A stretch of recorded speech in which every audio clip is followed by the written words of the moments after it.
If you experience knee pain while walking, going up the stairs, maybe kicking in the water, running, biking, any sort of sport like that, there's a lot of different things that can factor into knee pain. Number one could be ankle mobility. Ankle mobility plays a major role in how your knee functions. So essentially, your ankle is supposed to be pretty mobile over time, and it's supposed to have a lot of different movement. And your knee is supposed to be pretty stable. Oftentimes, throughout the course of life, we get those two kind of mixed up.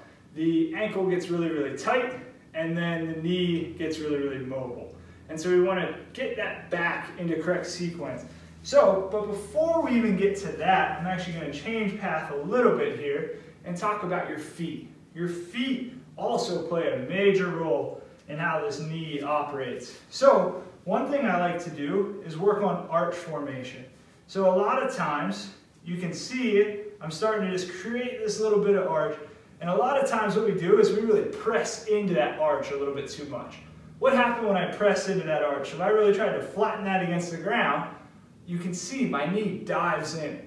If you're constantly diving in like that, it's basically causing this zigzag up your body. If we go back to 5th grade science class and we talk about equal and opposite reactions, when you push into the ground pushes back up at you. So if we have a nice stacked position here, knee over the ankle, right, and we're landing with nice control, that force goes straight up, straight down. It's a nice, strong, stacked pathway. If you're pushing into your arch and your knee goes like that, all of a sudden you kind of have this zigzag pathway with that force, and it can start to cause a little bit of pain. So one thing I like to start is just focus on making arches with my feet. So I'm not trying to roll over onto the side of my foot, but you can see I'm relatively flat foot, and then I just try to engage my big toe into the ground and focus on making an arch. What you notice is my knees start to shoot out or rotate a little bit. I'm not trying to push them out super far, but I'm allowing my feet to really engage the ground, my big toe gets in contact, and I start to create this arch. It's not rolling, right? We're not rolling onto the side. It's just a slight creation and then allowing it to level back out. Working on that just helps to get your foot more involved. Okay, the next thing, I talk about ankle mobility all the time. One exercise I like to do is to ground my heel on the ground and allow my knee to rock over my toe. Yes, I said over my toe and back. What this is doing is it's just seeing how much range of motion I got. It's also working on that range of motion a little bit over time. And we really want the knee to be able to go over the toe without any sort of pain or discomfort, because that's going to happen in life. It's also just a natural range of motion. We shouldn't be afraid of it. We've gotten afraid of it just because it does cause pain if we are, kind of bottled up with all these limitations.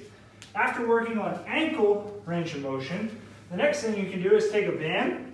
I don't like to put it directly behind the knee, but I'll put it on my calf or the back of my leg here a little bit, and I'll go into my lunge pattern. So now we're getting into, we were pretty basic with the arches, then we worked on a little bit of mobility basic, now we're getting into a little bit more advanced here. So again, I'm still trying to make an arch with my front foot. I'm working on those key points we talked about. This band is trying to pull my leg forward. So I want to have that nice control. Just with this band here, I'm already feeling a lot more activation. I'm stabilizing. Everything's a lot more tense through here in a good way. So tension sometimes is taken a bad way. This is good tension. We're loaded. We're really focusing on our movement here. Then we can lunge down, nice control, or even you could call this a split squat if you wanted to. And we're focusing on not letting the front knee shoot forward. What this is doing, I'm really loading my glutes here. I'm loading my hips. I'm getting that force here versus here. I'm not feeling as much in my knee. I'm feeling a lot more in my powerhouse muscles.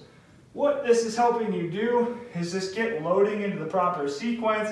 It's helping right the ship on just kind of the tracking of your knee. So what I want you to also focus on is if you're wobbling all over the place, we want to avoid that. And the band just kind of gives you a cue to really focus on activation without me having to tell you a lot of different things. Just by adding that band, you get a little extra focus. So we can go from just working on our arches, working on ankle mobility, then working on the tracking of the knee to really help with that knee pain that's developing. Maybe that split squat variation we did, you're not able to get full range of motion. Maybe it's a simple straightening of the leg, controlling your knee. Straightening of the leg, controlling your knee with that band right around your lower leg. That's a totally acceptable variation to just work on the tracking and loading of movements in that single leg fashion or that split stance fashion, which you encounter in walking, running, kicking, all those things, biking, you name it.